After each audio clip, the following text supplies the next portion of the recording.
Who's the best team in the NFL? That question is really easy to answer because nobody has been playing better than the Green Bay Packers through their 2 weeks of the NFL regular season. But I'm going to explain to you on this podcast why that isn't important. Yes, the Packers are phenomenal, but it's not important right now. This podcast is presented by 5-Star Bath Solutions of Minneapolis.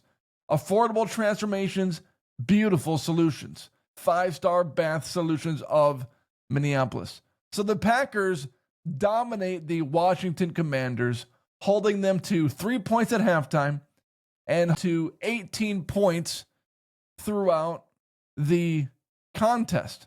And in this game, they sacked Jaden Daniels 4 times. They had 3 tackle for losses. They had 8 pass deflections. And they had 12 QB hits on Jaden Daniels. And you pull up Jaden Daniels' stats. 24 for 42, 200 yards. 2 touchdowns, 0 picks. A passer rating of 85.4. Decent stats, but not excellent stats. The Packers kept the Commanders' offense in check for the entire game. And the Commanders, with Jaden Daniels, were one of the brightest offenses in the league last season. And with Jaden Daniels' ability to do multiple things on the field excellent with his running and passing, the Packers contained him because he only had 7 rushes for 17 yards.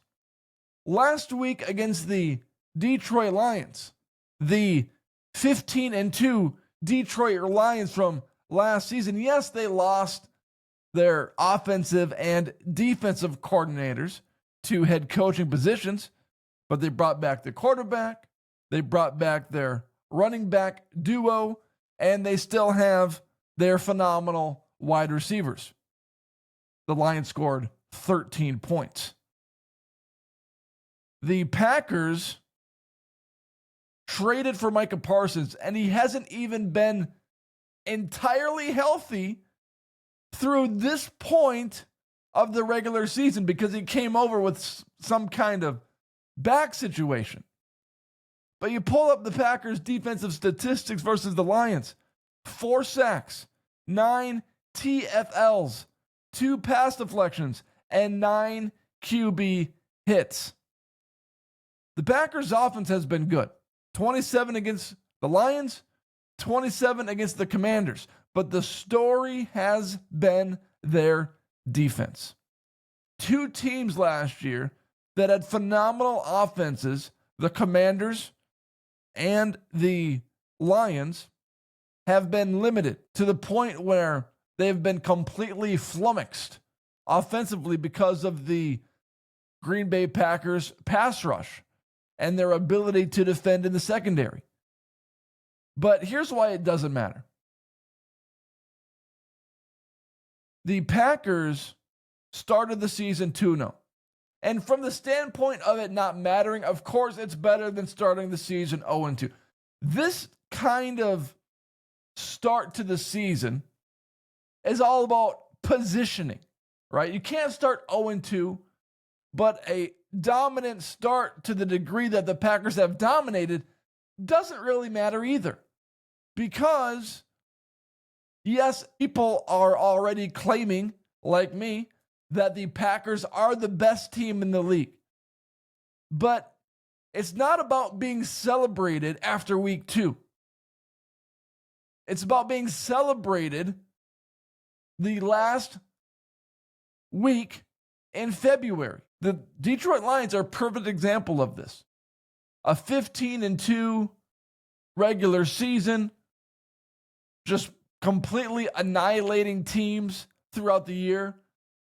First round bye, they lose to the Washington Commanders in round 1. Last year's Eagles are also a great example of this.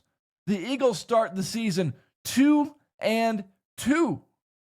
And there were many questions about Oh, is Nick Sirianni the guy? Is he going to be the head coach for the Eagles much longer?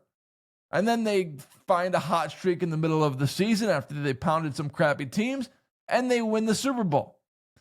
It's not about playing your best football in weeks 1 and 2. It's about playing your best football at the end of the season. My favorite team, the Vikings, they started the season 5-0 last year.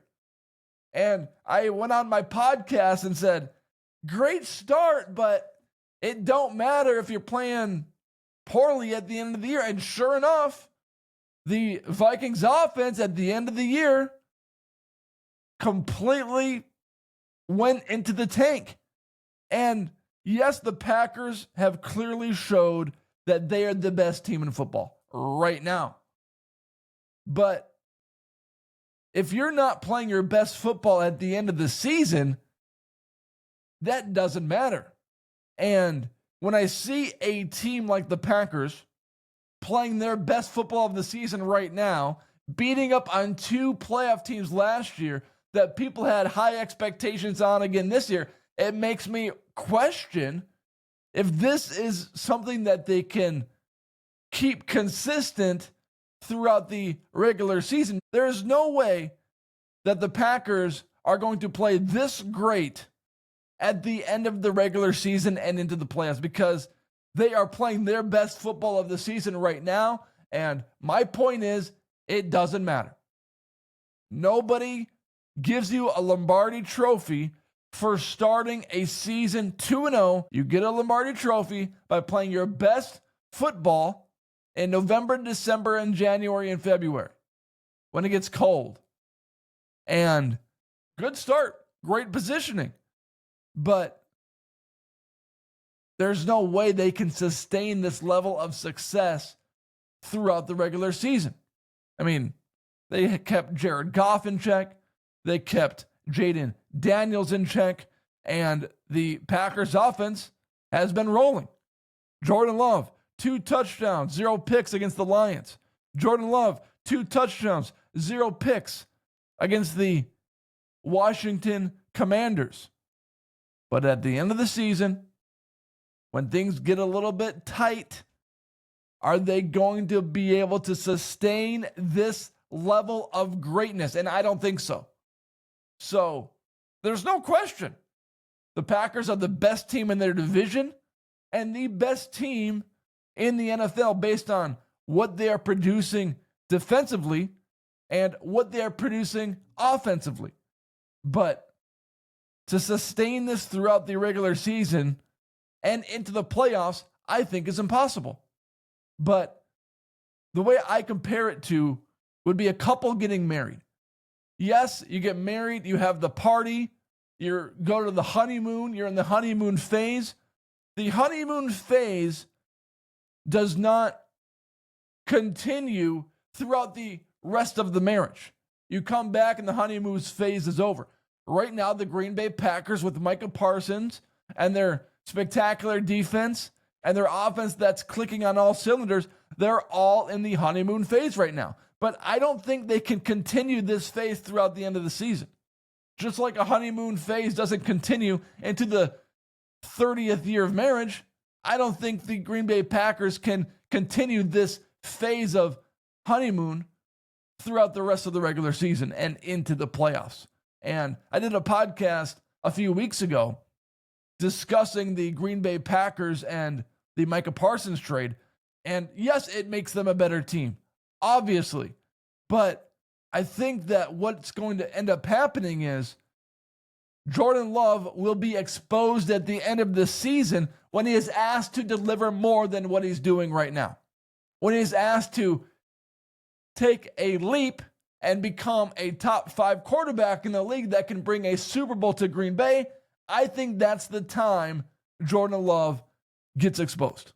And the Packers will fall short of winning a Super Bowl, and their victory party, their Super Bowl party planning, the parade plan that is going on right now in Green Bay is going to be for nothing.